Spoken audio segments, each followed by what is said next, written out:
Hello guys! నేను మీషోలో 6 tops order చేశాను. రెగ్యులర్ వేర్‌కి, కాలేజ్ వేర్‌కి, ఆఫీస్ వేర్‌కి వేటికైనా చాలా కంఫర్టబుల్ టాప్స్ అనమాట ఇవన్నీ. ఈ టాప్స్ అన్నిటికి డీటెయిల్స్ నేను లాంగ్ వీడియోలో అయితే అప్‌లోడ్ చేశాను. చూడలేని వాళ్ళుంటే చూడండి. ఈ టాప్స్ అన్నీ రీజనబుల్ ప్రైజెస్ అనమాట. ఈచ్ టాప్ రూ. 100 అంటే మీరు బిలీవ్ చేస్తారా? క్వాలిటీ అయితే 10/10 అనమాట. అంత బాగున్నాయి టాప్స్ అన్నీ. అండ్ ఈ టాప్స్ మెటీరియల్ అయితే చాలా థిన్‌గా, లైట్ వెయిట్‌గా ఉన్నదనమాట. క్రీప్ మెటీరియల్ అనమాట. అస్సలు ఐరన్ కూడా చేసుకోవసరం లేదు. అండ్ ఎన్ని సార్లు వాష్ చేసినా కూడా కలర్ అనేది అస్సలు ఫేడ్ అవ్వవు. ఈ టాప్‌లో చూసారా నా స్కిన్ టోన్ అనేది ఎలా హైలైట్ అయిందో, ఎంత బాగున్నదో.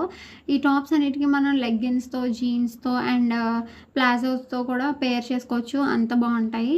ఏటితో అయినా అన్నీ ఈజీగా సెట్ అయిపోతాయనమాట. ఈ టాప్‌లో కూడా చూడండి ప్యాటర్న్ అనేది అలా ఉండడం వల్ల నేనైతే చాలా స్లిమ్‌గా కనిపిస్తున్నాను. ఈ వీడియో గనక మీకు నచ్చినట్టయితే లైక్ చేయండి, షేర్ చేయండి, సబ్స్క్రైబ్ చేయండి. నా ఛానల్‌ని ఇంకా